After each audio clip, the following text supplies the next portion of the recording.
Hi. I don't speak any Romani, never have, and my Bosnian isn't good enough. Actually, it was never good enough, to tell you the truth.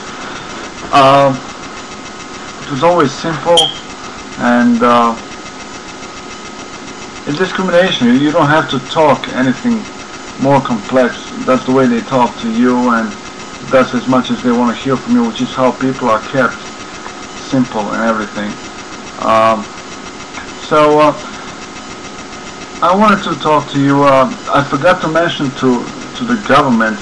I have placed a little swear curse on anyone who steals our history or our present or whatever, and it's a very ugly one. It involves having sex with their entire family, young and old, men and women, whoever. Live and dead, whoever, I don't care. And I want to place that curse on any of Bosnian cops who molest us in any way, who was humiliating us or beating us or whatever. And as well, if they do that, any tear, any drop of blood, my curse will go on to the entire government of Federation and Republic of Srpska. Alright? We're done being jerked around with, and this is the only thing I can do from here to protect the dignity of you, but it's going to stay on automatic forever. And on any cops anywhere on the planet, we do something, then we deserve whatever reasonable measures may be, but this childish rainbow wannabe kind of thing, master race wannabe, it's got to stop. I also wanted to tell you that we have been constantly told, now recently, we've been in the country in Bosnia for 350 years. This is not true. We have been in the country for 1150 years. We are the original Bogumils. We are the what was called Zott state. We are the Zotts. I have renamed it to Pateran Kingdom because the word Zott simply denotes somebody from India, and it's a derogatory name for the kingdom that has formed and wanted to have its own identity. Now, Bosnian kings of old made a good use of us. They gave us the country to be a part of in order to solve their religious problems. In the years between 838 and 860, they had a period of 4 unjust kings where people of natives wanted to keep their religion of nature, God Silvan and Goddess Tana with fairies in the woods and all that. It was beautiful. And Christians who just came. And Christians, when they've always been very intimidating, very if you don't do this, you'll go to hell. They didn't stop yelling to people. They still don't in some countries. But until 20th century, it was mostly intimidation and fear of death and fear of hell. And this approach did not get down well with people, and that's why they had a persecution of Christians at that time. Bogumilism came just right, and that's why it stayed, and that's why it had such an impact. And it was Bogumils never converted somebody at the point of pain or death. It was just reasoning with people, talking to people, and that was it. And humanity was our God, if you will.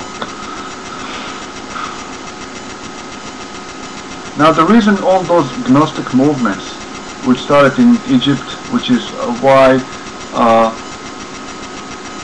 when those slaves were freed and allowed to live in Antioch and then moved to Egypt, organized Zott state, alright, that's where in Antioch they came in contact with all the Gnostics and Christians and so forth, but in order to gain their freedom they had to convert to Islam.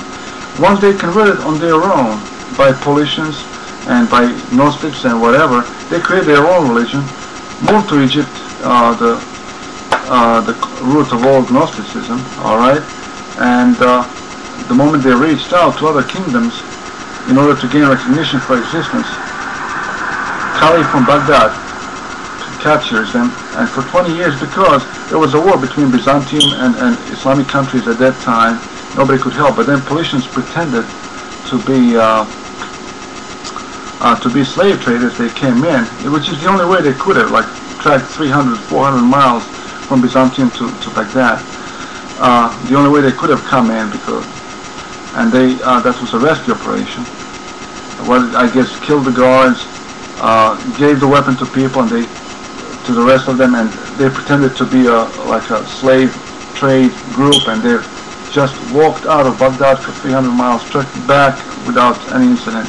This is the only way they could have done it, because it would have taken such a force to tramp throughout Middle East and come to Baghdad and steal the people and tramp back for. It wouldn't be impossible, all right, and logistically just ridiculous. So that's how it happened. Now they transferred what was in mainland today Greece, transferred that to Bosna, because it never had slavery, and the other half that they had in Armenia, they sold to Serbia and Croatia and some in Bulgaria. This is why we have Bogumils both in Bulgaria and Bosna, because they're the same people. All right. Now the Croatian and Bosnian united, and that's how it also. But I wanted to also tell you something else, very important. Ever since they stopped signing country the name as Illyricum, meaning of Illyria, it was Bosna or Illyricum, meaning Illyria, we have become their elders. This is the problem. This is what they don't want to see. And they're not all of them, but politicians, like who else is that arrogant? Grand Mufti too. And this is why it's so easy for anybody to move in, like Muharrem Serbs, to try to mind fuck us some more, convince us that we're just, dropped from the sky or something, and to steal our history and to simply destroy our identity. This is what's going on. So I know some of us may think, you know what, this is dangerous for us, you're putting us in. The thing is, whether we knew it or not, it will still happen. It is still happening. We never bragged about this, nor have Bosnian historians. Nonetheless, we have the war. The country is split.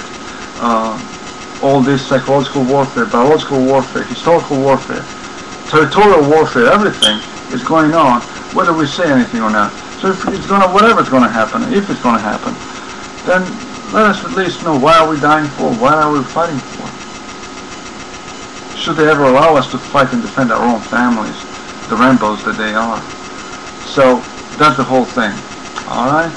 Somehow they're trying to prove to the world that we're still stupid, that we're in no danger, that they will push us back. For example, here's the thing. When it was discovered finally that Illyrians came from Iran, what was used to known as Croaterum and Servorum, where Croatians and Serbians came from, they are renamed to White Croatia and White Serbia, notifying that they're not brown, that they killed all the browns of Illyria, which is true, but they just want to say we're white, we like being white. Same way our government is trying to now convince us with these 350 years that all Bogumils were white, which is not true. They were us. And we have melted into them and in the rest of Europe and so much, but now they have weeded us out. There were only 9,000 of us declared, now there's 100,000.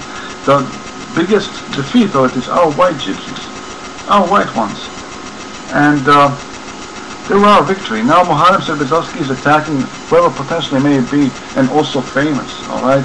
Goran Begovic, Emir Kusturica, and whoever. And, I just wanted to warn Emir Kusturica, since you're a foreigner now, my man, no making movies about our history. It's going to go on to you and the whole Serbia, my curse. So, lay it off, alright? Good luck with everything you do. Let me see. That's basically it. I do want to tell our history now from this part on, part 29 and on, and part 27, 28, whatever. And please, I hope one of us translates this into Bosnian or Romani so that we make money off of it. God damn, I want to sell this whole presentation eventually to the world, should I look through it, and make money on that, and do all kinds of stuff. But between now and then, I want to tell our history to our children. I want to be the one to do it. One of us should be the one to do it, not this Yugoslavian approach to Bosnian history. I'm tired of that. They're keeping it from us.